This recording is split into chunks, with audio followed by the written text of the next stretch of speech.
Trusting God in troubled times. That is the theme of Psalm 4. சஞ்சலமான சமயங்களிலே கர்த்தரை விசுவாசிப்பது எப்படி என்பதை தாவீது ராஜா நமக்கு 4வது சங்கீதத்தின் மூலமாக காண்பிக்கிறார். நெகினோத் என்னும் வாத்தியத்தில் வாசிக்க ராக தலைவனுக்கு ஒப்புவிக்கப்பட்ட தாவீதின் சங்கீதம் என்ற முன்னுரையோடு இந்த சங்கீதம் ஆரம்பிக்கிறதை பார்க்க முடியும். Life often brings moments when the heart is troubled and the mind is restless. நம்முடைய வாழ்க்கையில் இருதயம் தத்தளிக்க பண்ணும், ஆவி சோர்ந்து போகும் பல நேரங்களுக்குள்ளாக நாம் தள்ளப்படுகிறோம். There are nights when anxiety steals our sleep, when criticism wounds our spirit, and when uncertainty clouds our future. நம்முடைய எதிர்காலத்தை குறித்து கவலை உள்ளவர்களாக இருக்கிறோம். எதிர்காலம் எப்படி இருக்குமோ என்று கவலைப்பட்டு கொண்டிருக்கிறோம். மற்றவர்கள் நம்மை பார்த்து, நம்முடைய வேலைகளை பார்த்து, நம்முடைய கிரியைகளை பார்த்து சொன்ன விமர்சனங்கள் நம்மை ஆவியிலே குத்துண்டவர்களாக மாற்றியிருக்கக்கூடும். நம்முடைய கவலையினாலே இரவிலே படுத்தால் தூக்கம் வராத நாட்களுக்குள்ளாக நாம் தள்ளப்பட்டிருக்கக்கூடும். ஆனால் சங்கீதம் 4 நமக்கு காண்பிக்கும் ஒரு காரியம் உண்டு. அதுதான் சஞ்சலமான சமயங்களில் கர்த்தரை நம்புவது எப்படி என்ற சங்கதி. King David, the writer of Psalm 4, knew what it meant to face opposition, slander and distress. பெரிய பிரச்சனைகளுக்குள்ளாக போவது எப்படி என்றும் அதிலிருந்து வெளியே வருவது எப்படி என்றும் தாவீது மகாராஜா கற்றுக்கொண்டிருந்தான். போவது எப்படி என்று வேண்டுமென்றே அவன் போகவில்லை. அவனுடைய இயலாமையினாலே, அவனுடைய பலவீனங்களினாலே, மதியீனத்தினாலே பல நேரங்களிலே பல விதமான சஞ்சலங்களுக்குள்ளாக அவன் போயிருந்தான் என்று நமக்கு தெரியும். தாவீது ராஜாவினுடைய வாழ்க்கை சரிதத்தை நாம் வேத புத்தகத்தில் வாசித்து அறிந்திருக்கிறோம். அதனால் அதற்குள்ளாக அதிகமாக போக விரும்பவில்லை. தாவீது தன்னுடைய வாழ்க்கையிலே எதிர்ப்பை, விமர்சனத்தை, சோர்வை, சங்கடத்தை அனுபவித்து அறிந்திருந்தான். இந்த சங்கீதம் 4வது சங்கீதம் குறிப்பாக அது போன்றது ஒரு சமயத்தில் எழுதப்பட்ட சங்கீதம் என்று வேத அறிஞர்கள் சொல்லுகின்றார்கள். எந்த காலம் என்று தெரியவில்லை. தாவீதினுடைய வாழ்க்கையில் எந்த சம்பவத்திற்கு பிறகு இந்த சங்கீதம் எழுதப்பட்டது என்ற தகவலும் நமக்கு கிடைக்கவில்லை. ஆனால் சஞ்சலத்தின் மத்தியிலே தேவன் மேலே எப்படி நம்பிக்கை உள்ளவனாய் இருக்க வேண்டும் என்பதை தாவீது அறிந்திருந்தான். அதை முதல் வசனத்தில் நாம் பார்க்கிறோம். பாருங்க, 4வது சங்கீதத்தினுடைய முதல் வசனத்தை கவனியுங்கள். என் நீதியின் தேவனே, நான் கூப்பிடுகையில் எனக்கு செவி கொடு. அது ஒரு அபேட்சை. Is making a prayer. அதற்கு அடுத்து வரும் வரியை பாருங்கள். நெருக்கத்தில் இருந்த எனக்கு விசாலம் உண்டாக்கினேன். அது அபேட்சை அல்ல, அது சாட்சி. It's a testimony. அதற்கு பிறகு பாருங்கள், எனக்கு இறங்கி என் விண்ணப்பத்தை கேட்டருளும். அல்லேலூயா. 2 அபேட்சைகளுக்கு நடுவே ஒரு சாட்சியை வைத்து முதல் வசனத்தை தாவீது எழுதுகிறான். He is sandwiching a testimony in between 2 petitions. 2 அபேட்சைகள் நடுவிலே ஒரு சாட்சி. அதுதான் முதல் வசனம், 4வது சங்கீதத்தினுடைய முதல் வசனம். என் நீதியின் தேவனே, நான் கூப்பிடுகையில் எனக்கு செவி கொடும் என்ற அபேட்சையோடு ஆரம்பிக்கிறான். அந்த நேரத்தில் அவனுடைய ஆத்துமாவிலே, அவனுடைய அந்தரங்கத்திலே அவனுக்கு ஒரு காரியம் தெரிகிறது. அதை சொல்லி ஆக வேண்டும் என்று அறிந்து அவன் சொல்லுகிறான், நெருக்கத்தில் இருந்த எனக்கு விசாலம் உண்டாக்கினீர். அதற்கு அடுத்ததாக அவன் சொல்லுகிறான், எனக்கு இறங்கி என் விண்ணப்பத்தை கேட்டருளும். அல்லேலூயா. Be gracious to me and hear my prayer. When pressure comes into your life, do you collapse or do you rise up and pen a poem for God? அழுத்தங்கள் உங்களுடைய வாழ்க்கையை நெருக்கும் பொழுது, அந்த அழுத்தத்தினுடைய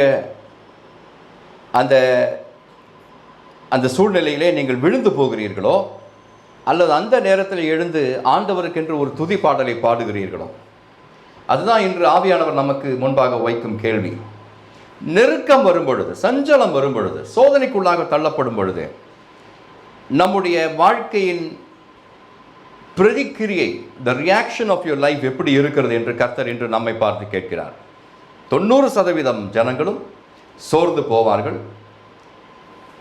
they will wallow in self pity, சுய பரிதாபத்தை தங்கள் மேலே போட்டுக்கொண்டு எனக்கு மட்டும்தான் இப்படி நடக்கிறது என்று சொல்லுவார்கள். ஆனால் தாவீது கொஞ்சம் வித்தியாசமானவர். இந்த குணத்தினாலும் தான் அவன் தேவனுடைய இருதயத்திற்கு ஏற்ற மனிதனாக மாறினான் என்றே நான் விசுவாசிக்கிறேன். he knew how to survive turbulent times, சஞ்சலமான சமயங்களை எப்படி ஓவர் கம் செய்வது, எப்படி அதை தாண்டி வருவது என்று தாவீது வாழ்க்கையின் மூலமாக கற்றறிந்திருந்தான். அதில் அவனுக்கு விசேஷமான ஒரு காரியம் இருந்தது. அதுதான் நன்றி மறவாத ஒரு இருதயம். ஒவ்வொரு சோதனைக்குள்ளாக அவன் தள்ளப்படும் பொழுதும் அவன் திரும்பி தன்னுடைய வாழ்க்கையை பார்க்கிறவனாக இருந்தான். whenever he was pushed into a turbulent time, a turbulent phase of his life, he took time, he paused, took time and looked back at the events that had just concluded in his life. அதற்கு முன்பதாக நடந்து ஏறிய சம்பவங்களை அவன் திரும்பி பார்த்து அதிலே தன்னை விடுவித்த தேவன் இந்த நெருக்கத்தில் நின்றும் என்னை விடுவிப்பார் என்று உறுதி உள்ளவனாய், நம்பிக்கை உள்ளவனாய் இருந்தான். அதுதான் தாவீதனுடைய குணம். இன்று கர்த்தர் நம்மிடத்திலும் எதிர்பார்ப்பது அப்படிப்பட்ட ஒரு குணத்தை தான். Instead of collapsing under pressure, David discovered something powerful, and that is the truth that he writes in this poem. What is that? God gives peace even in the middle of trouble.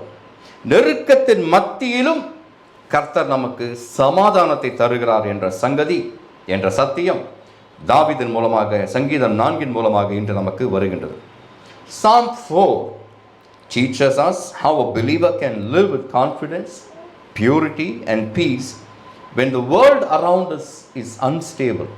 நமக்கு சுற்றிலும் இருக்கும் உலகமே பெரிய சுழற்சிக்குள்ளாக போய்கொண்டிருக்கும் பொழுது, நிலையற்றதாக போய்கொண்டிருக்கும் பொழுது, விசுவாசத்துடனே, பரிசுத்தத்துடனே, நம்பிக்கையுடனே, சமாதானத்துடனே எப்படி வாழ்வது என்பதை தாவீது நமக்கு இந்த சங்கீதத்தின் மூலமாக கற்றுத்தரப் போகின்றார். Let us discover 4 spiritual truths from Psalm 4. சங்கீதம் 4 மூலமாக நாம் கற்றுக்கொள்ள வேண்டிய 4 ஆவிக்குரிய சத்தியங்களை உங்களுக்கு முன்பதாக வைக்கிறேன். அதிலே முதல் சத்தியம் இது. The first spiritual truth that Psalm 4 teaches us is this. Number 1, God hears the cry of the righteous. கர்த்தர் நீதிமான்களுடைய கூக்குரலை கேட்கிறார். ஆமென் சொல்வீங்களா? அல்லேலூயா. இங்கு இருக்கும் ஒவ்வொருவரும் இயேசு கிறிஸ்துவுடைய இரத்தத்தினாலே கழுவப்பட்டிருப்பதினாலே நீதிமான்களாய் இருக்கிறோம். நீங்கள் நீதிமான்களாய் இருப்பதினாலே உங்களுக்கு ஒரு திட நம்பிக்கை உண்டு. அதுதான், நான் அழும் பொழுது எனக்காக குரல் கொடுக்கும் ஒரு தேவன் உண்டு. அல்லேலூயா. என் இருதயம் கலங்கும் பொழுது, என் கண்களிலே கண்ணீர் பனிக்கும் பொழுது கர்த்தர் என் ஜெபத்தை கேட்கிறார். கர்த்தர் என்னை விடுவிக்க பரலோகத்தை விட்டு இறங்கி வருவார் என்ற நம்பிக்கை நீதிமான்களுக்கு எப்பொழுதும் இருக்க வேண்டும். அதுதான் முதல் வசனம் நமக்கு சொல்லுகின்றது. Answer me when I call, O God of my righteousness. என்னுடைய நீதியின் தேவனே, நான் கூப்பிடுகையில் எனக்கு செவி கொடும் என்று தாவீது அவநம்பிக்கையோட அல்ல, திட நம்பிக்கையோட பேசுகிறதை பார்க்கிறோம். When you approach God in prayer, it should not be a half-hearted attempt. Rather, it should be with utmost confidence that He hears your prayers. ஆண்டவரை நெருங்கி ஏதாகிலும் காரியத்தை அவருக்கு முன்பதாக நீங்கள் வைக்க போகும் பொழுது அரைகுறை விசுவாசத்தோட அல்ல, அரைகுறை மனதோட அல்ல, கர்த்தர் அதை கேட்பாரா இல்லையா என்ற அவநம்பிக்கையோட அல்ல, திட நம்பிக்கையோட கர்த்தருடைய சமூகத்திலே போய், நான் கர்த்தருடைய பிள்ளை, என்னுடைய வாழ்க்கையிலே இந்த காரியம் எனக்கு தேவைப்படுகின்றது, என் தகப்பனிடத்தில் கேட்கிறதை போல நான் பரலோக தேவனிடத்திலே போய் இதை கேட்பேன், அவர் என் காரியத்தை வாய்க்க பண்ணுவார் என்ற நம்பிக்கையோட எந்த காரியங்களை தேவனுடைய சமூகத்திலே போய் நீங்கள் எடுத்து வைக்கிறீர்களோ அந்த காரியங்களுக்கெல்லாம் பரலோகத்திலிருந்து தீர்ப்பு உண்டாகும் என்று தாவீதின் தேவனுடைய நாமத்திலே நான் உங்களுக்கு சொல்ல விரும்புகிறேன். Notice David's confidence here. தாவீதினுடைய நம்பிக்கை இங்கே பாருங்க. He does not pray with uncertainty, but he prays with expectation. எதிர்பார்ப்போடே அவன் ஜெபிக்கிறதை பார்க்கிறோம். செய்வாரா செய்ய மாட்டாரா என்ற அவநம்பிக்கையெல்லாம் அவனுக்கு இல்லை. அவன் எதிர்பார்ப்போடே ஜெபிக்கிறதை பார்க்கிறோம். Now David remembered how God had helped him in the past troubles, and that memory fuels his faith for the present. அபேட்சியை ஏறெடுக்கும் பொழுதே, அதான் 1வது வசனத்தில் சொன்னேன், 2 அபேட்சைகளின் மத்தியிலே ஒரு சாட்சியை வைத்து தான் அவன் ஜெபத்தை ஆரம்பிக்கிறான். கர்த்தாவே, எனக்கு உம்மை தெரியும், நான் நெருக்கத்தில் இருந்த நேரங்களில் எனக்கு விசாலத்தை உண்டு பண்ணினேன், நன்றி என்று சொல்லவில்லை என்ற இருதயத்தோட தேவனை சமீபித்து வந்து 2 அபேட்சைகளை தேவனுக்கு முன்பாக வைக்கிறதை பார்க்கிறோம். சென்ற காலங்களிலே எனக்கு உதவின தேவன் இந்த இக்கட்டு நேரத்திலும் எனக்கு உதவி செய்வார் என்ற நம்பிக்கையோடு அவன் ஜெபத்தை ஏறெடுக்கிறான். கர்த்தருடைய பிள்ளைய, இந்த சங்கீதத்திலிருந்து நாம் கற்றுக்கொள்ள வேண்டிய முதல் ஆவிக்குரிய சங்கதி இதுதான். God hears the cry of the righteous people. நீதிமான்களுடைய ஜெபத்தை கர்த்தர் அசட்டை பண்ணுகிறதில்லை, அதை அவர் கேட்கிறார். ஆமென் சொல்லணும். God is not distant to the cries of his people. தம்முடைய ஜனங்கள் கூக்குரல் இடும் பொழுது கர்த்தர் அதை கேளாதவரை போல, அவர்களுடைய கண்ணீரை காணாதவரை போல ஒரு நாளும் இருந்ததில்லை என்று வேதாகமத்தை வாசித்து பார்த்தால் நமக்கு தெரிய வரும். Throughout the scripture we see this pattern. வேதாகமம் முழுவதும் இந்த ஒரு பேட்டர்ன், இந்த ஒரு நடவடிக்கையை நீங்கள் பார்க்க முடியும். அது என்ன? When Israel cried in Egypt, God heard their prayers. எகிப்து தேசத்தில் இஸ்ரவேல் ஜனம் எப்பொழுதெல்லாம் கூக்குரல் இட்டதோ அப்பொழுதெல்லாம் வானத்தில் இருந்த தேவனுக்கு அவர்களுடைய கூக்குரல் எட்டினது என்று கர்த்தர் சொல்லுகிறார். God heard Hannah when she prayed for a child. அன்னா ஒரு குழந்தை வேண்டும் என்று அபேட்சை இட்ட பொழுது, ஒரு குழந்தைக்காக ஜெபித்த பொழுது அன்னாளுடைய ஜெபம் கேட்கப்பட்டது. கர்த்தர் அன்னாளை நினைவு கூர்ந்தார் என்று வேதம் நமக்கு காண்பிக்கிறது. And God heard Jonah when he cried from the belly of the fish. மீனின் வயிற்றிலிருந்து ஒருவன் ஜெபம் பண்ணுகிறான். அது ஜெப அறையே அல்ல. அங்கே போய் ஜெபிக்க வேண்டும் என்று யோனா தீர்மானிக்கவும் இல்லை. சூழ்நிலைகளினாலே அந்த இடத்தில், அந்த நெருக்கடியில் அவன் தள்ளப்படுகிறான். அந்த இடத்திலிருந்தும் அவன் தேவனை நோக்கி பார்த்த பொழுது அவனுடைய அபேட்சையை கர்த்தர் கனம் பண்ணினார், அதை கேட்டருளினார் என்று வேதம் நமக்கு காண்பிக்கின்றது. Every believer today can pray with the assurance that God listens. இன்று இங்கு இருக்கும் ஒவ்வொரு விசுவாச பிள்ளையும் கர்த்தரினுடைய ஜெபத்திற்கு பதில் தருவார் என்ற நம்பிக்கையோடு ஜெபங்களை ஏறெடுக்க முடியும் என்று கர்த்தர் நமக்கு காண்பிக்கின்றார். 34வது சங்கீதத்தினுடைய 17வது வசனத்தில் ஆண்டவர் இப்படி சொல்லுகின்றார். 34வது சங்கீதத்தினுடைய 17வது வசனம். The righteous cry out and the Lord hears them. நீதிமான்கள் கூப்பிடும் பொழுது கர்த்தர் கேட்டு அவர்களை அவர்களுடைய எல்லா உபத்திரவங்களுக்கும் நீங்களாக்கி விடுகிறார். This is a style of God. இதுதான் கர்த்தருடைய பிரத்யேகதை. பாருங்க, நீதிமான்கள் கூப்பிடும் பொழுது கர்த்தர் கேட்டு அவர்களை அவர்களுடைய எல்லா உபத்திரவங்களுக்கும் நீங்களாக்கி விடுகிறார் என்று தாவீது எழுதுகிறதை பார்க்கிறோம். எனக்கு பிரியமானவர்களே, when life presses you, prayer should not be your last option, but it should be your first weapon. வாழ்க்கை உங்களை நெருக்கும் பொழுது கடைசி முயற்சியாக ஜெபத்தை ஏறெடுக்காமல் நீங்கள் ஏறெடுக்கும் முதல் ஆயுதமாக, நீங்கள் கைகளில் எடுக்கும் முதல் ஆயுதமாக உங்களுடைய ஜெபம் இருந்தால் வெற்றி உங்களுடையதாகும். ஆமென் சொல்லுவீங்களா? 4வது சங்கீதம் நமக்கு படிப்பிக்கும் 2வது ஆவிக்குரிய சத்தியம் இது. The second spiritual truth that Psalm 4 gives us is this: God calls us to live with reverence and integrity. கர்த்தர் நம்முடைய வாழ்க்கையிலே 2 காரியங்கள் இருக்க வேண்டும் என்று நம்மை பார்த்து எதிர்பார்க்கிறார். இந்த 2 காரியங்கள் என்ன? Reverence and integrity. உத்தமமும் பயமும் நம்முடைய வாழ்க்கையில் இருக்க வேண்டும் என்று கர்த்தர் நம்மிடத்தில் எதிர்பார்க்கிறார். David, he began with 2 petitions and a testimony in the first verse, and then he turns to those people who were opposing him. சங்கீதத்தை எழுதும் பொழுது நான் சொன்னேன், 2 அபேட்சைகள் ஒரு சாட்சியை வைத்து அவன் சங்கீதத்தை ஆரம்பிக்கிறான். அதற்கு பிறகு தன்னை எதிர்க்கிறவர்களை பார்த்து அவன் திரும்புகிறான். 2வது வசனத்தை பாருங்க. மனுபுத்திரரே, எதுவரைக்கும் என் மகிமையை அவமானப்படுத்தி வீணானதை விரும்பி பொய்யை நாடுவீர்கள் என்று சங்கீதக்காரன் தன்னை எதிர்க்கிறவர்களை பார்த்து ஒரு கேள்வி எழுப்புகிறான். எது வரைக்கும்? For how long will you love vanity and seek after leasing?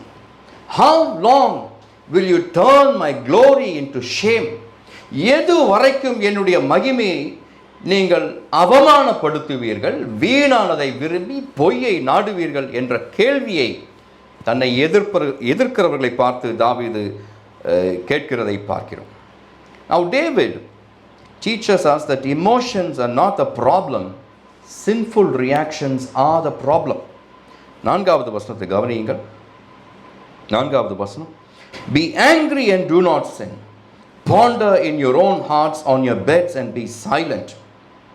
ஆண்டவர் சொல்லுகிறார், தாவீது இங்கே பேசுகிறான், நீங்கள் கோபம் கொண்டாலும் பாவம் செய்யாதிருங்கள், உங்கள் படுக்கையிலே உங்கள் இருதயத்தில் பேசிக்கொண்டு அமர்ந்திருங்கள்.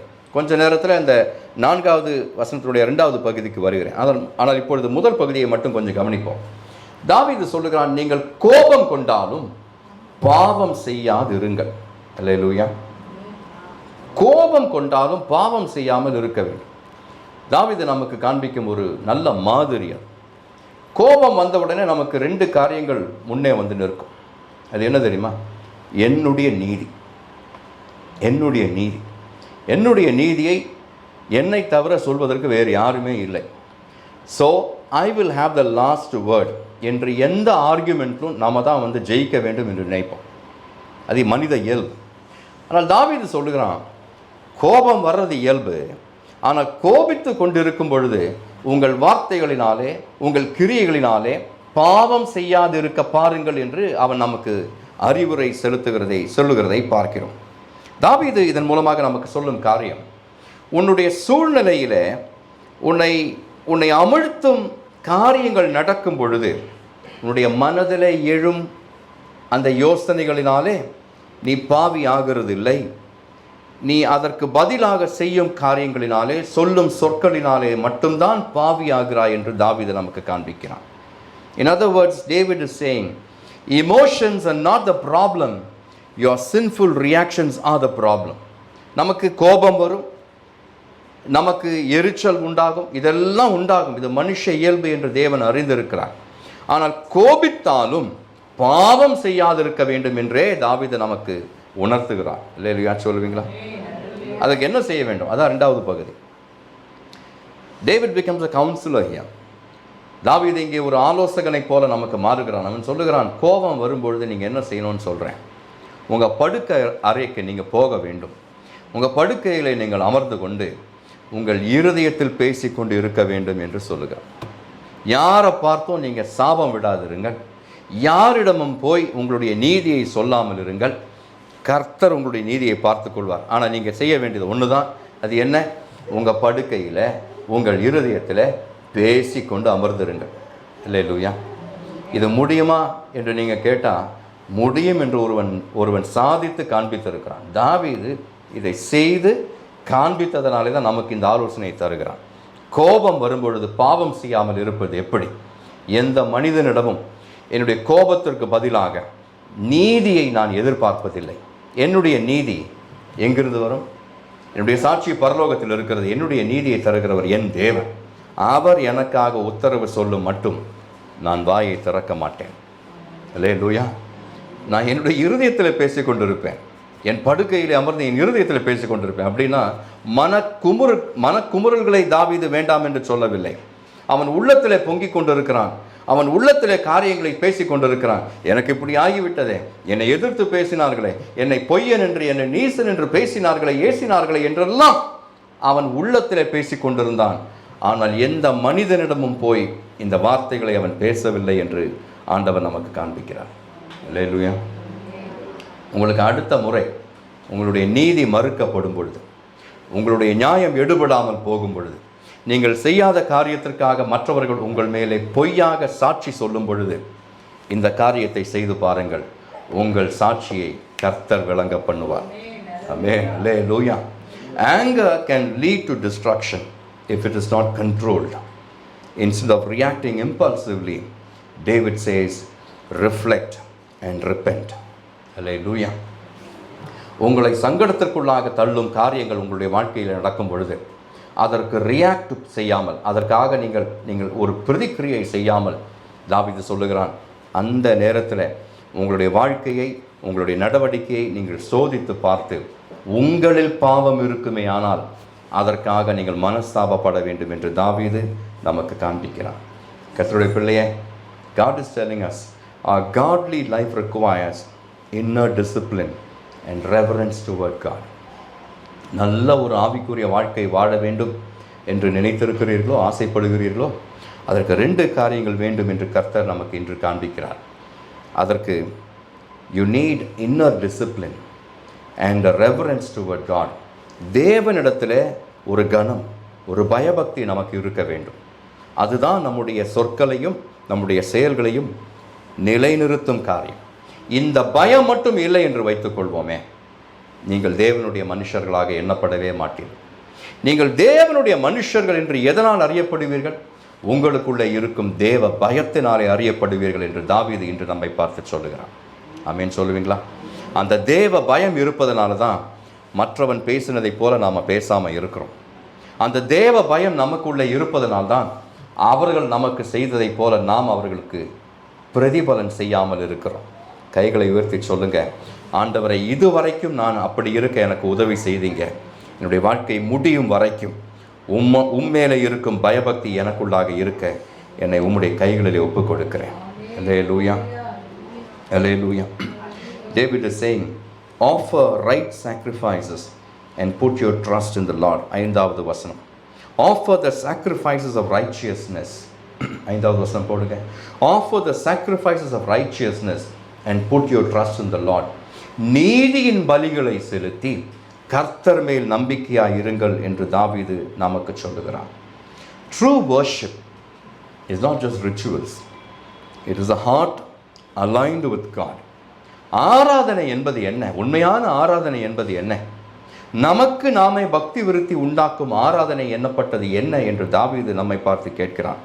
அவன் சொல்லுகிறான், ஆராதனை என்பது சடங்காச்சாரம் அல்ல.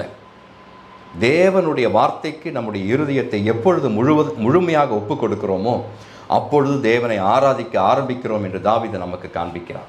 அல்லேலூயா சொல்லுவீங்களா? ஆண்டவருடைய வார்த்தைக்கு என்னை முழு மனதோட ஒப்புக் கொடுக்கும் பொழுது அங்கே ஆராதனை ஆரம்பமாகின்றது என்று தாவீது காண்பிக்கிறான். அது ஆராதனையில் சடங்காச்சாரங்களை கொண்டு வருகிறதுனாலே என்னுடைய ஆராதனை இன்னும் மிக உள்ளதாக, இன்னும் மெருகேறினதாக மாறுகிறதில்லை என்று கர்த்தர் நமக்கு காண்பிக்கிறார். Even Jesus Christ taught us the same principle. He said in Matthew chapter 5 and verse 8, மத்தேயு எழுதின சுவிசேஷம் 5வது அதிகாரம் 8வது வசனத்தில் அவர் இப்படி சொல்லுகிறார், Blessed are the pure in heart, for they shall see God. Hallelujah. அப்படிதானே இருக்கு. 8வது வசனம் 5வது, இருதயத்தில் சுத்தமுள்ளவர்கள் பாக்கியவான்கள், அவர்கள் தேவனை தரிசிப்பார்கள். அல்லேலூயா. இங்கே இருக்கிற நம்மை பார்த்து நம்முடைய மனசாட்சியின் பிரகாரம் நம்மையே நாம் கொஞ்சம் சுதாரித்து கொள்ள வேண்டும். இருதயத்தில் சுத்தமுள்ளவர்கள் தான் தேவனை தரிசிக்க முடியும் என்று ஆண்டவர் சொல்லுகிறார். இருதயத்தில் சுத்தமுள்ளவர்களாக இருக்கிறோமா? அல்லது உள்ளே ஒன்று வைத்துக்கொண்டு வெளியே ஒன்று பேசுகிறோமா? மாய்மாலமான வாழ்க்கையை வாழ்ந்து கொண்டு இருக்கிறோமா? போலியான கபடுள்ள ஒரு வாழ்க்கையை நாம் வாழ்ந்து கொண்டு இருக்கிறோமா? கர்த்தர் அறிவார், நாமும் அறிவோம். ஆனால் நாம் நம்முடைய மனசாட்சிக்கு விரோதமாக அப்படி வாழ்ந்து கொண்டிருந்தால் இன்று கர்த்தருடைய கைகளிலே நம்மை ஒப்புக் கொடுத்து இருதயத்தில் சுத்தமுள்ளவர்களாக இருக்க, அப்படிப்பட்டவர்கள் மட்டுமே தேவனை தரிசிக்க முடியும் என்ற சத்தியத்தை உணர்ந்து அறிந்து, ஆண்டவரை என்னை அப்படி மாற்றும் என்று கேட்கிறவர்கள் ஆசீர்வதிக்கப்படுவார்கள். அல்லேலூயா. Child of God, God is not merely looking for religious activity. He is looking for righteous hearts. ஏதோ மத சம்பந்தமான காரியங்களை நாம் செய்து கொண்டு போக வேண்டும். ஞாயிற்றுக்கிழமையானால் ஆராதனைக்கு வருவோம், காணிக்கைகளை செலுத்துவோம், ஆராதிப்போம், வசனத்தை கேட்போம், வீட்டிற்கு போவோம். மற்ற 6 நாட்களிலும் நம்முடைய மனம் போன போக்கிலே போவோம் என்றால் நம்ம கபடுள்ள வாழ்க்கையை வாழ்ந்து கொண்டிருக்கிறோம் என்று கர்த்தர் நம்மை பார்த்து சொல்லுகிறார். He is not looking for religious activity. He is only looking for righteous hearts.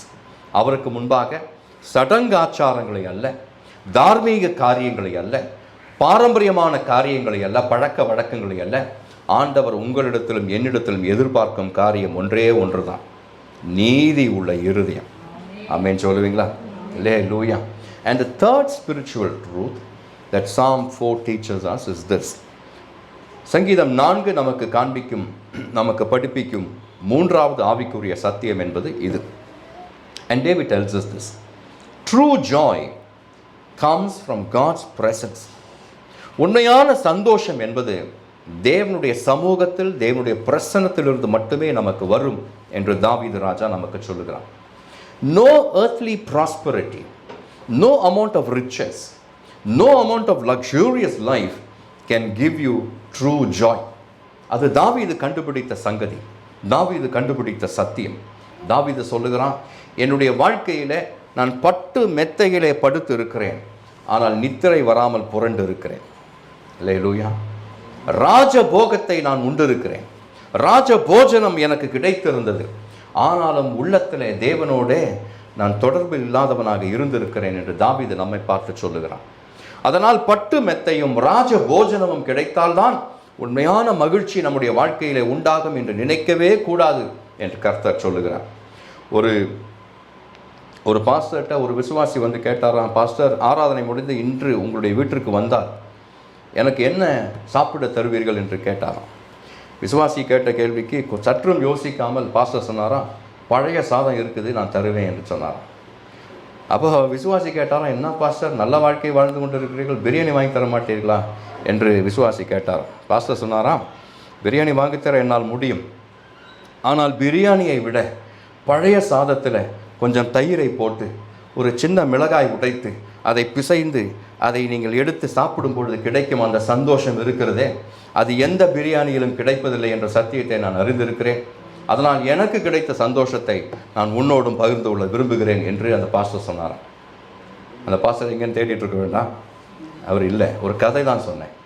அதுபோல உண்மையான சந்தோஷம் எங்கே நமக்கு கிடைக்கிறது என்பதை நாம் தெரிந்திருந்தால் அதை மற்றவர்களோடும் பகிர்ந்து கொள்ள வேண்டும். உண்மையான சந்தோஷம் ராஜபோஜனத்தில் அல்ல, பட்டு மெத்தைகளில் அல்ல என்று தாவீது நம்மை பார்த்து சொல்லுகிறார். David observes that many people say on earth, who will show us any good? 6வது வசனம், சங்கீதம் 4:6. There are many who say, who will show us some good?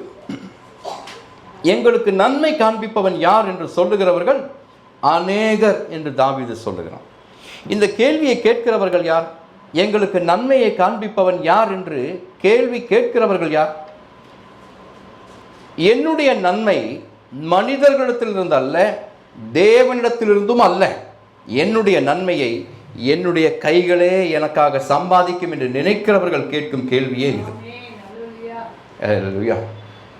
அப்போ தேவன் மேலே பற்றுதல் இல்லாமல் இருக்கிறவர்கள் சொல்லுகிறார்கள், என்னுடைய நன்மையை தேவன் எனக்கு தருவதில்லை, என்னுடைய நன்மை மனிதனிடத்திலிருந்தும் எனக்கு வருவதில்லை, என்னுடைய நன்மையை என்னுடைய கைகளை எனக்கு பெற்றுத்தரும் என்று சொல்லுகிறவர்கள் தான் இப்படிப்பட்ட கேள்வியை கேட்பார்கள். எங்களுக்கு நன்மை காண்பிப்பவன் யார் என்று சொல்லுகிறவர் அநேகர். ஆனால் அதற்கு பதிலாக தாவீது ஒரு வசனத்தை எழுதுகிறான். இவர்களுக்கு என்ன பதில் சொல்ல வேண்டும் என்று தாவீது இருதயத்திலே ஆலோசித்து இந்த வசனத்தை இப்படி முடிக்கிறான். கர்த்தாவே, உம்முடைய முகத்தின் ஒளியை எங்கள் மேல் பிரகாசிக்க பண்ணும். அல்லேலூயா சொல்லுவீங்களா? உம்முடைய முகத்தின் பிரகாசத்தை எங்கள் மேலே பிரகாசிக்க பண்ணும் என்று தாவீது கேட்கும் பொழுது இன்னொரு சங்கீதத்திலே அவன் இதே காரியத்தை சொல்லுகிறதை பார்க்க முடியும். 34வது சங்கீதம் அதனுடைய 5வது வசனம். சங்கீதம் 34:5. அவர்கள் அவரை நோக்கி பார்த்து பிரகாசம் அடைந்தார்கள், அவர்கள் முகங்கள் வெட்கப்படவில்லை. அடுத்து வாசிங்க. இந்த ஏழை கூப்பிட்டான், கர்த்தர் கேட்டு அவனை அவன் இடுக்கண்களுக்கு எல்லாம் நீங்களாக்கி ரட்சித்தார். அல்லேலூயா. அதுக்கு அடுத்த வசனம், கர்த்தருடைய தூதன் அவருக்கு பயந்தவர்களை சூழ பாளையம் இறங்கி அவர்களை விடுவிக்கிறார். இன்னைக்கு வரைக்கும் இந்த சத்தியம் ஆண்டவர் செய்து காண்பிக்கும் சத்தியமாகவே இருக்கிறது. அல்லேலூயா சொல்லுவீங்களா? கர்த்தருக்கு பயந்தவர்களுக்கு ஒரு நன்மையும் குறைவுபடுவதே இல்லை. அல்லேலூயா. அவர்களுடைய பிரகாசம் எங்கிருந்து வருகிறது? அவர்கள் உள்ளத்திலிருந்து அல்ல, அது தேவனுடைய முகப்பிரகாசத்திலிருந்து வருகிறது என்று கர்த்தர் நமக்கு காண்பிக்கிறார். அல்லேலூயா. நமக்கு சுற்றிலும் எனக்கு நன்மையை தேவன் தருவதில்லை, மனிதர்களும் பெற்று தருவதில்லை என்று சொல்லுகிறவர்கள் எழும் பொழுது, அவருடைய எண்ணிக்கை பெருகும் பொழுது, ஆண்டவர் நம்மிடத்தில் சொல்லும் காரியம் இதுவே: நீ தாழ்ந்திருந்து என்னுடைய சமாதானத்தை பெற்றுக்கொண்டு, கர்த்தாவே உம்முடைய முகத்தின் ஒளியை என் மேலே பிரகாசிக்க பண்ணும் என்று நீ கேட்டால், உன்னுடைய காரியத்திலே என்னுடைய நீதியின் சூரியன் உதிக்கும் என்று கர்த்தர் சொல்லுகிறார். ஆமென் சொல்வீங்களா? அல்லேலூயா. நீங்கள் அந்த காரியத்தை குறித்து அங்கலாய்த்து கொண்டிருப்பது கர்த்தருக்கு தெரியும். அந்த காரியத்திற்காக நீங்கள் ஜெபித்து கொண்டிருக்கும் நாட்கள் அநேகம் என்று கர்த்தருக்கு தெரியும். யாரிடமும் எந்த மனிதனிடமும் உதவிக்காக நீங்கள் அந்த காரியத்திற்காக இதுவரைக்கும் போனதில்லை என்றும் கர்த்தருக்கு தெரியும். ஆனால் கர்த்தருடைய சமூகத்தில் உங்களை தாழ்த்தி இந்த காரியம் கர்த்தரால் முடியும் என்று நீங்கள் தீர்மானித்து அவருடைய சமூகத்தை நெருங்கி வந்தால், அவருடைய முக பிரகாசத்திற்காக மட்டும் நீங்கள் காத்து கொண்டிருந்தால், அந்த காரியத்தின் மேலே தேவனுடைய நீதியின் சூரியன் உதிக்கும் என்று கர்த்தர் இன்று வாக்கு பண்ணுகிறார். அல்லேலூயா சொல்லுவீங்களா? அல்லேலூயா. எங்களுக்கு நன்மையை காண்பிப்பவன் யார் என்று சொல்லுகிறவர்கள் மத்தியிலே உம்முடைய முக பிரகாசம் எனக்கு போதும் என்று சொல்லுகிற கூட்டமாக நாம் இருக்க இன்று தீர்மானிப்போமாக. அல்லேலூயா. பெரும்பாலான ஜனங்கள் அவர்கள் எதிர்பார்க்கும் 4 காரியங்கள் உண்டு: wealth, success, entertainment and possessions. ஐஸ்வர்யத்தை, வெற்றியை, கேளிக்கைகளை, ஆஸ்திகளை பெருக பண்ண வேண்டும் என்றே உலகம் நினைத்து கொண்டிருக்கும் பொழுது, தாவீது ஒரு சின்ன ஜெபத்தை மட்டுமே ஏறெடுக்கிறான். அவன் சொல்லுகிறான்: கர்த்தாவே உம்முடைய முகத்தின் ஒளியை எங்கள் மேலே, என் மேலே நீர் வீச பண்ணுவீராக. ஆமென். அல்லேலூயா சொல்லுவீங்களா? And David declared something profound. இந்த கேள்வியை கேட்கிறவர்கள் மத்தியில் தாவீது இப்படிப்பட்ட ஒரு பதிலை கொடுத்தாலும், கர்த்தர் நம்முடைய உள்ளத்தில் இன்னொரு காரியத்தை புலப்படுத்துகிறார். அவன் அடுத்த வசனத்தில் எழுதுகிறான்: அவர்களுக்கு, யார்களுக்கு? இப்படிப்பட்ட அநேகர் இருக்கிறார்களே, எங்களுக்கு நன்மையை காண்பிப்பவன் யார் என்று சொல்லுகிறவர்கள் அநேகர் என்று ஆண்டவர் சொன்னாரே, அவர்களுக்கு தானியமும் திராட்சரசமும் பெருகி இருக்கிற காலத்தின் சந்தோஷத்தை பார்க்கிலும் அதிக சந்தோஷத்தை நீர் என் இருதயத்தில் தந்தீர் ஆண்டவரே. அல்லேலூயா. இது வாழ்க்கை தாவீதுக்கு கற்றுத்தந்த பாடம். அல்லேலூயா சொல்றீங்களா? வாழ்க்கையின் அனுபவங்களிலே அவன் கற்றுக்கொண்ட காரியத்தை இங்கே நம்மோடு பகிர்ந்து கொள்ளுகிறான். அவர்களுக்கு, தேவன் இல்லை என்று சொல்லுகிறவர்களுக்கு, தேவனால் எனக்கு ஒரு நன்மையும் இதுவரைக்கும் கிடைத்ததில்லை, இனி கிடைக்கப் போகிறதும் இல்லை என்று சொல்லுகிறவர்கள் மத்தியிலே அவர்களுக்கு கிடைத்த சந்தோஷத்தை பார்க்கிலும் என்னுடைய இருதயத்தில் நீர் அதிக சந்தோஷத்தை தந்தீராண்டவரே. அவருடைய சந்தோஷம் எதனால் வந்தது? தானியமும் திராட்சரசமும் பெருகினதனாலே அவர்களுக்கு சந்தோஷம் உண்டானது. ஆனால் என்னுடைய வீட்டிலே தானியமும் திராட்சரசமும் இல்லை என்றாலும் என்னுடைய இருதயத்திலே அவர் சந்தோஷத்தை தந்திருக்கிறாரே, அந்த சந்தோஷம் அவருடைய சந்தோஷத்தை பார்க்கிலும் அதிகமானது என்று கர்த்தர் தாவீதின் மூலமாக நம்மோட பேசுகிறார். ஆமென் சொல்லுவீங்களா? The joy that comes from God is greater than the joy that comes from prosperity. செழிப்பிலிருந்து வரும் சந்தோஷம் ஒன்று உண்டு, அது இல்லை என்று சொல்லவில்லை.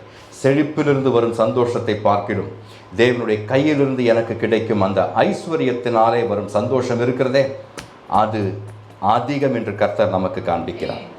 ஆமென் சொல்வீங்களா? Grain and wine represented economic success and abundance in ancient Israel. திராட்சை ரசமும் தானியமும் செழிப்பின் அறிகுறிகளாக அந்த காலத்தில் இஸ்ரவேலில் இருந்தது.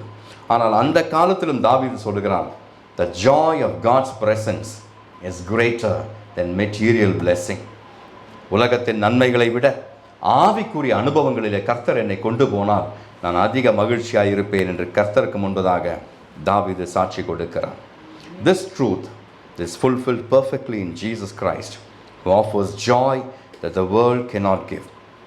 யோவான் எழுதின சுவிசேஷம் 15வது அதிகாரம் 11வது வசனத்தில், in John 15 verse 11, Jesus said that my joy may remain in you and that your joy may be full.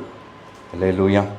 15:11 வாசிப்பீர்களா? 15:11, என்னுடைய சந்தோஷம் உங்களில் நிலைத்திருக்கும் படிக்கும், உங்கள் சந்தோஷம் நிறைவாயிருக்கும் படிக்கும் இவைகளை உங்களுக்கு சொன்னேன். இயேசு கிறிஸ்துடைய சந்தோஷம் நம்முடைய இருதயத்தில் எப்படி இருக்க வேண்டுமா? இயேசுவே சொல்லுகிறார், அவருடைய சந்தோஷம் நம்மிலே நிலைத்து இருக்க வேண்டும். ஒன்று. ரெண்டாவது, நிறைவாய் இருக்க வேண்டும். கைகளை உயர்த்தி சொல்லுவோமா? ஆண்டவரே, உம்முடைய சந்தோஷம் என்னிலே நிலைத்திருக்க வேண்டும், அது நிறைவாயும் இருக்க வேண்டும். ஆண்டவரே, அப்படிப்பட்டவனாக என்னை நீர் மாற்றும் பொழுது தானியமும் திராட்சரசமும் கிடைத்த பொழுது உண்டான சந்தோஷத்தை பார்க்கிடும், அவர்களுடைய சந்தோஷத்தை பார்க்கிடும் எனக்கு அதிக சந்தோஷம் உண்டாயிருக்கும் என்று நானும் சாட்சி கொடுப்பேன். ஆண்டவரே, God's presence produces a deeper lasting joy. நீடித்திருக்கும் சந்தோஷத்தை, ஆழமான சந்தோஷத்தை கர்த்தருடைய பிரசன்னம் மட்டுமே நமக்கு தர முடியும் என்று கர்த்தர் நமக்கு இன்று காண்பிக்கின்றார். 4வது சங்கீதம் நமக்கு காண்பிக்கும் 4வது சத்தியத்தையும் கேளுங்கள். The fourth spiritual truth that Psalm 4 tells us is this: trust in God brings peace even in the darkest night. ஆண்டவர் மேலே நீங்கள் நம்பிக்கையாக இருந்தால் உங்களுடைய இரவு எவ்வளவு அந்தகாரமாக இருந்தாலும் அதிலே உங்களுக்கு சமாதானம் கிடைக்கும் என்று கர்த்தர் சொல்கிறார். உங்களுடைய இரவு எவ்வளவு அந்தகாரமாக இருந்தாலும், கூர் இருட்டிலே நீங்கள் வாழ்ந்து கொண்டிருந்தாலும், ஆண்டவர் உங்களுடைய சமாதானத்தை உங்களுடைய இருதயத்தில் வைத்திருந்தால், லேலுயா சொல்லுவீங்களா? லேலுயா, அந்த சமாதானத்தினாலே நீங்கள் வழி நடத்தப்படுவீர்கள் என்று கர்த்தர் சொல்லுகிறார். ஒரு தீர்மானத்தை எடுக்க வேண்டும். இதுவா அதுவா என்று தெரிந்து கொள்ள வேண்டும். என்ன செய்வது என்று கர்த்தருடைய பிள்ளைகளுக்கு எப்பொழுதும் சஞ்சலமும் சந்தேகமும் உண்டாகும் பொழுது அவர்கள் செய்ய வேண்டியது ஒன்றே ஒன்று தான்: ஜெபித்து கர்த்தருடைய சத்தத்திற்காக, கர்த்தருடைய வார்த்தைக்காக காத்திருக்க வேண்டும். கர்த்தர் பேசினால், ஆண்டவர் காண்பிக்கும் காரியத்தை நாம் தெரிந்தெடுக்கும் பொழுது அதை குறித்து ஒரு சமாதானத்தை நம்முடைய இருதயத்தில் போடுவார். ஆமென் சொல்வீங்களா? பல நேரங்களிலே மாம்சத்திலே நாம் முடிவெடுக்கும் பொழுது அதிலே சமாதானம் இருக்காது. ஆனால் இது லாஜிக்கலே இல்லை, இதனால் எனக்கு எந்த பிரயோஜனமும் உண்டாக போவதில்லை என்று மாம்சத்திலே அனுபவத்திலே நான் அறிந்திருந்தாலும் ஆண்டவர் சொல்லும் வழிக்கு நான் போனால் அவர் தரும் சமாதானம் இருக்கிறதே, அந்த சமாதானமே அது சீரான வழி என்பதற்கு சத்தியம், சாட்சி. அல்லேலூயா சொல்லுவீங்களா? தாவீது சொல்லுகிற காரியத்தை கவனிங்க. 4வது சங்கீதத்தினுடைய கடைசி வசனம். He is saying, in peace I will both lie down and sleep, for you alone, O Lord, make me dwell in safety. ஆண்டவரே, நான் படுத்து சமாதானத்தோடு படுத்து கொண்டு நித்திரை செய்வேன். கர்த்தாவே, நீர் ஒருவரே என்னை சுகமாய் தங்க பண்ணுகிறீர். ஆண்டவரே, நீர் ஒருவரே என்னை சுகமாய் தங்க பண்ணுகிறீர் என்று தாவீது சொல்லுகிறார். அல்லேலூயா சொல்லுவீங்களா? அல்லேலூயா. சமாதானத்தோடு படுத்து கொண்டு நித்திரை செய்வேன். இந்த சங்கீதத்தை இரவின் சங்கீதம் என்றும் சொல்லுவார்கள். இரவின் சங்கீதம் 4வது சங்கீதம் என்று சொல்லுவதற்கு ஒரு காரணம் உண்டு. 2 முறை இரவை குறித்து, படுக்கையை குறித்து, தூக்கத்தை குறித்து இந்த சங்கீதம் எழுதி கொண்டிருக்கிறதை நாம் பார்க்க முடியும். David is constantly referring to cot or mattress and sleep in the psalm. சமாதானத்தோடு படுத்துக்கொண்டு நித்திரை செய்வேன் என்று 8வது வசனத்திலும் 6வது வசனத்தில் உங்கள் படுக்கையிலே உங்கள் இருதயத்தில் பேசிக்கொண்டு அமர்ந்திருங்கள் என்றும் சொல்வதினாலே 4வது சங்கீதத்தை வேத பண்டிதர்கள் இரவின் சங்கீதம் என்றும் சொல்லுவார்கள். Imagine this scene. இந்த சங்கீதம் எப்படி எழுதப்பட்டிருக்கும் என்ற பின்னணியை உங்களுக்கு நான் காண்பிக்கின்றேன். Enemies were speaking against David and his future was uncertain, but pressure surrounded him. தாவீதினுடைய சத்துருக்கள் அவனுக்கு விரோதமாக பேசிக் கொண்டிருக்கிறார்கள். அவனுடைய எதிர்காலம் கேள்விக்குறியாக இருக்கிறது. அழுத்தத்திலே தாவீது இருக்கிறான். அந்த நேரத்தில் அவன் எழுதுகிறான், சமாதானத்தோடு படுத்துக்கொண்டு நித்திரை செய்வேன். அல்லேலூயா. இந்த சமாதானம் எங்கிருந்து வருகிறது என்று நீங்கள் நினைக்கிறீர்கள்? தாவீதினுடைய அனுபவத்திலிருந்து வரவில்லை, தாவீதினுடைய வாளிலிருந்து பட்டயத்திலிருந்து வரவில்லை. அவன் இருதயத்தில் ஏற்றுக்கொண்ட மெய் தேவனுடைய சமூகத்திலிருந்து சமாதானம் வந்தது என்று தாவீது அறிந்து சொல்லுகிறான். கர்த்தாவே, நீர் ஒருவரை என்னை சுகமாய் தங்க பண்ணுகிறேன். நான் உம்மிலே வைத்திருக்கும் நம்பிக்கையினாலே எனக்கு சுற்றிலும் பாளையம் இறங்கினாலும், என் சத்துருக்கள் எனக்கு முன்பாக சங்காரம் செய்வதற்காக வந்தாலும் நான் உம்மை நம்பி இருப்பதினாலே அசைக்கப்படுவதில்லை என்று சொல்லி இந்த சங்கீதத்தை முடிக்கிறதை பார்க்கிறோம். அல்லேலூயா. His security was based on not on circumstances but on God and His presence. சூழ்நிலைகளை பார்த்தால் துவண்டு போய் விடுவோம். ஆனால் அந்த நேரத்தில் சூழ்நிலையை பார்ப்பதை விட்டுவிட்டு தேவனுடைய வார்த்தையை பிடித்து கொண்டு அவருடைய சமூகத்தை மட்டும் பார்த்து இருந்தால் கர்த்தர் சொல்லுகிறார், உனக்கு சமாதானம் கிடைக்கும். ஆமென் சொல்லுவீங்களா? Trust in God produces supernatural peace. இது உலகம் தராத சமாதானம் என்று வேதம் நமக்கு காண்பிக்கிறது. This peace is unlike the peace that the world gives us. உலகம் ஒரு சமாதானத்தை தரும். அது சில ஷூரிட்டி மேலே நம்பிக்கை உள்ளவர்களாக இருப்பதினாலே அந்த சமாதானம் வரும். நீ எனக்கு இதை செய்தால் நான் உனக்கு இதை செய்வேன், நீ எனக்கு அன்று உதவினதினாலே நானும் உனக்கு உதவி செய்வேன் என்று மனிதர்கள் சொல்லுவார்கள். ஆனால் தேவன் நமக்கு செய்யும் உபகாரங்கள் எப்படிப்பட்டது? நாம் அவருடைய உபகாரத்திற்கு, அவருடைய நன்மைக்கு பாத்திரவான்களே அல்லாமல் இருக்கும் பொழுதும் அவர் நமக்காக நாம் கூப்பிட்டதினாலே, நாம் அபேட்சை இட்டதினாலே, நாம் கூக்குரல் இட்டதினாலே, அவரை நம்பி இருப்பதினாலே பரலோகத்தை விட்டு இறங்கி வருகிறாரே, அதனால் வரும் சமாதானம் தான் நம்முடைய இருதயத்தை நிரப்ப வேண்டும். ஆமென் சொல்லுவீங்களா? Hallelujah. Fear loses its power when faith moves in favor for us. Anxiety will fade away and peace will fill our soul. Child of God, and that is why God said in His gospel, peace I leave with you, my peace I give to you. நான் உங்களுக்கு சமாதானத்தை வைத்து போகிறேன், என்னுடைய சமாதானத்தையே உங்களுக்கு நான் தருகிறேன் என்று கர்த்தர் சொன்னது அதனால் தான். உலகத்தின் நியதிகளை பார்த்தால், உலகத்தின் காரியங்களை பார்த்தால் இன்று கூட நமக்கு சமாதானம் ஏற்பட வாய்ப்பே இல்லை. ஆனால் கர்த்தர் சொல்லுகிறார், நீ என்னை மட்டும் பார்த்து அமர்ந்து கொண்டிரு, உன்னுடைய சமாதானம் பெரிதாக இருக்கும் என்று கர்த்தர் சொல்லுகிறார். கடைசியாக சங்கீதத்தை எப்படி புரிந்து கொள்வது என்று உங்களுக்கு நான் சொல்ல விரும்புகிறேன். Psalm 4 shows us the pathway to peace. சமாதானத்திற்கு பாதையை காண்பிக்கும் சங்கீதம்தான் 4வது சங்கீதம். சமாதானத்திற்கான பாதை என்ன என்பதை 4வது சங்கீதத்தின் மூலமாக தாவீது நமக்கு காண்பிக்கிறார். David faced criticism, opposition and uncertainty. Yet, amidst all this, his heart remained calm. தாவீது எதிர்ப்பை சந்தித்தான். தாவீது அடுத்த நாள் எப்படி போகும் என்று அறியாதிருந்தான். தாவீது விமர்சனங்களை நேரிட்டான். ஆனால் இந்த எல்லா சூழ்நிலைகளிலும் அவனுடைய இருதயம் துவண்டு போகவில்லை. அவனுடைய இருதயம் கர்த்தரையை நம்பி இருந்ததினாலே அவன் சமாதானத்தோடு படுத்து கொண்டான் என்று வேதம் நமக்கு காண்பிக்கிறது. அல்லேலூயா. ஏன் இப்படி நடந்தது? அவன் 4 காரியங்களை அறிந்திருந்தான். அந்த 4 காரியங்களை உங்களுக்கு நான் சொல்லியிருந்தேன். Number 1, pray with confidence. ஜெபிக்கும் பொழுது திட நம்பிக்கையோடு ஜெபிக்க வேண்டும். அவ நம்பிக்கையோடு அல்ல, திட நம்பிக்கையோடு ஜெபிக்க வேண்டும். நான் நீதிமானாய் இருப்பதினாலே என் கூக்குரலை கர்த்தர் அசட்டை பண்ண மாட்டார். என் கூக்குரலை அவர் கேட்கவே கேட்பார், பதில் அளிப்பார் என்பது முதல் ஆவிக்குரிய சத்தியம். 2வது தாவீது அறிந்திருந்த சத்தியம் இது. Live your life with integrity. சத்தியத்தோட உத்தமத்தோட உன்னுடைய வாழ்க்கையை நீ வாழ்ந்தால், பாவத்திலிருந்து உன்னுடைய இருதயத்தை நீ காத்து கொண்டால், கர்த்தர் உனக்காக என்ன செய்ய வேண்டுமோ அவைகளை செய்து முடிப்பார். 3வதாக David is telling us, seek God's presence. Always seek God's presence.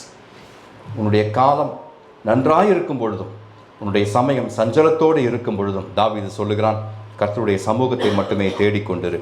It brings deeper joy than prosperity. செழிப்பு கொண்டு வரும் சந்தோஷத்தை விட ஆண்டவருடைய சமூகம் கொண்டு வரும் சந்தோஷம் அதிகமாக இருக்கும் என்று தாவீது நமக்கு காண்பிக்கிறான்.